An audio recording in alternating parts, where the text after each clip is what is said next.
পবিত্র মোহিনী একাদশী পালনের পরদিন সকাল 4:58 থেকে 9:24 মধ্যে পালন করতে হবে। ব্রত ও মাহাত্ম্যকথা। কর্মপুরাণে বৈশাখ শুক্লাপক্ষের মোহিনী একাদশী ব্রত মাহাত্ম্য বর্ণনা করা হয়েছে। মহারাজ যুধিষ্ঠির বললেন, হে জনার্দন, বৈশাখ শুক্লাপক্ষিয়া একাদশীর কি নাম, কি ফল, কি বিধি, এই সকল কথা আমার নিকট বর্ণনা করুন। উত্তরে ভগবান শ্রীকৃষ্ণ বললেন, হে ধর্মপুত্র, আপনি আমাকে যে প্রশ্ন করেছেন, পূর্বে শ্রীরামচন্দ্র বিশিষ্টের কাছে এই একই প্রশ্ন করেছিলেন। তিনি জিজ্ঞাসা করেছিলেন, হে মুনিবর, আমি জনক নন্দিনী সীতার বিরহ জনিত কারণে বহু দুঃখ পাচ্ছি, তাই একটি উত্তম ব্রতের কথা আমাকে বলুন, যার দ্বারা সর্বপাপ ক্ষয় হয় ও সর্ব দুঃখ বিনষ্ট হয়। এই কথা শুনে বশিষ্ঠদেব বললেন, হে রামচন্দ্র, তুমি উত্তম প্রশ্ন করেছ। যদিও তোমার নাম গ্রহণেই মানুষের পবিত্র হয়ে থাকে, তবুও লোকের মঙ্গলের জন্য তোমার কাছে সর্বশ্রেষ্ঠ পরম পবিত্র একটি ব্রতের কথা বলছি। বৈশাখ মাসের শুক্লাপক্ষিয়া একাদশী মোহিনী নামে প্রসিদ্ধা। এই ব্রত প্রভাবে মানুষের সকল পাপ, দুঃখ ও মোহজাল অবিচরে বিনষ্ট হয়। তাই মানুষের উচিত সকল পাপ ক্ষয়কারী ও সর্বদুঃখ বিনাশিনী এই একাদশী ব্রত পালন করা। কাব্যচিত্রে তার মহিমা তুমি শ্রবণ করো। এই কথা শ্রবণ মাত্রই সমস্ত পাপ বিনষ্ট হয়। তাই মানুষের উচিত সকল পাপ ক্ষয়কারী ও সর্বদুঃখ বিনাশী এই একাদশী ব্রত পালন করা। পবিত্র সরস্বতী নদীর তীরে ভদ্রাবতী নামে এক সুশোভনা নগরী ছিল। চন্দ্রবংশজাত ধৃতিমান নামে এক রাজা সেখানে রাজত্ব করতেন। সেই নগরীতেই ধনপাল নামে এক বৈষ্ণব বাস করতেন। তিনি ছিলেন পুণ্যকর্মা ও সমৃদ্ধশালী ব্যক্তি। তিনি নলকূপ, জলাশয়, উদ্যান, মঠ ও গৃহে ইত্যাদি নির্মাণ করে দিতেন। তিনি ছিলেন বিষ্ণু ভক্তি পরায়ণ ও শান্ত প্রকৃতির মানুষ।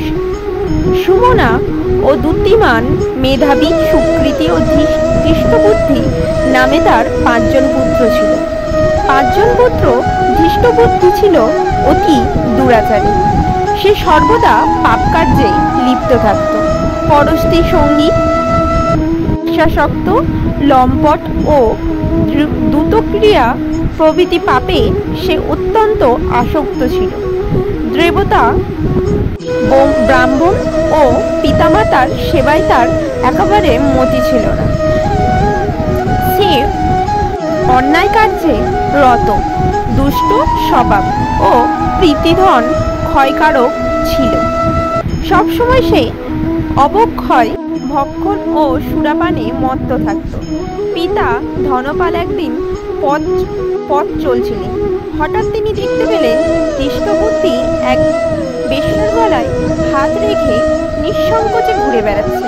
তার নির্লজ্জ পুত্রকে এভাবে চৌরাস্তায় ভ্রমণ করতে দেখে তিনি অত্যন্ত মর্মাহত হলেন এবং এই কুস্বভাব দর্শনে ক্রুদ্ধ হয়ে তিনি তাকে গৃহ থেকে বার করে দিলেন। তার আত্মীয় স্বজনও তাকে পরিত্যাগ করল। সে তখন নিজের এই কুস্বভাব দর্শনে ক্রুদ্ধ হয়ে তিনি তাকে গৃহ থেকে বার করে দিলেন। তার আত্মীয় স্বজনও তাকে পরিত্যাগ করল। সে তখন নিজের অলঙ্কারটি বিক্রি করে জীবন অব্যাহত করছিল।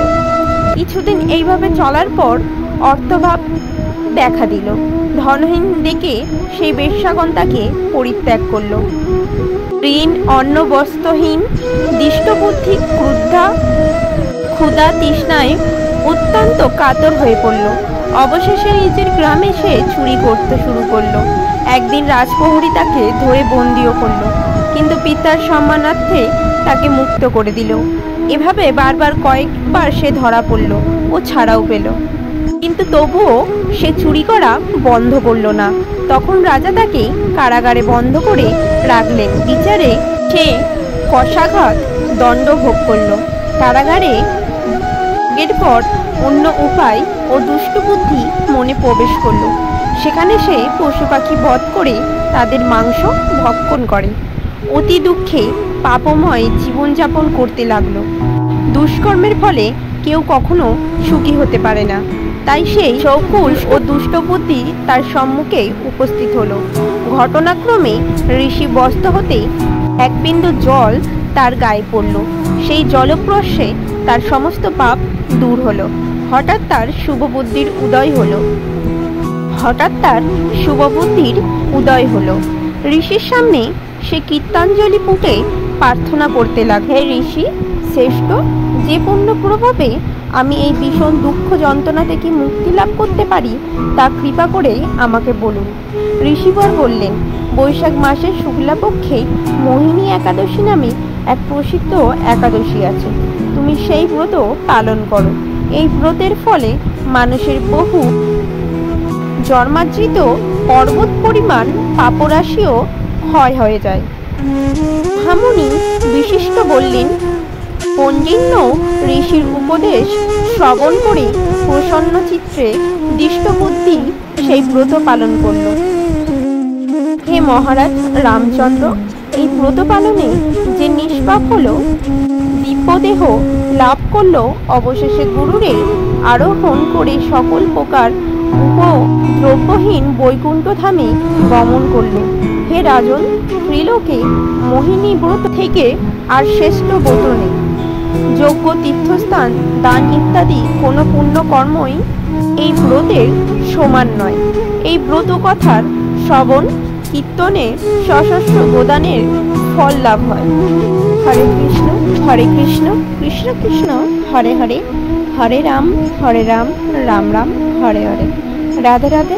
নিজে একাদশী ব্রত পালন করুন এবং পরিবারের সকলকে ব্রত পালনে উৎসাহী করুন। রাধে রাধে।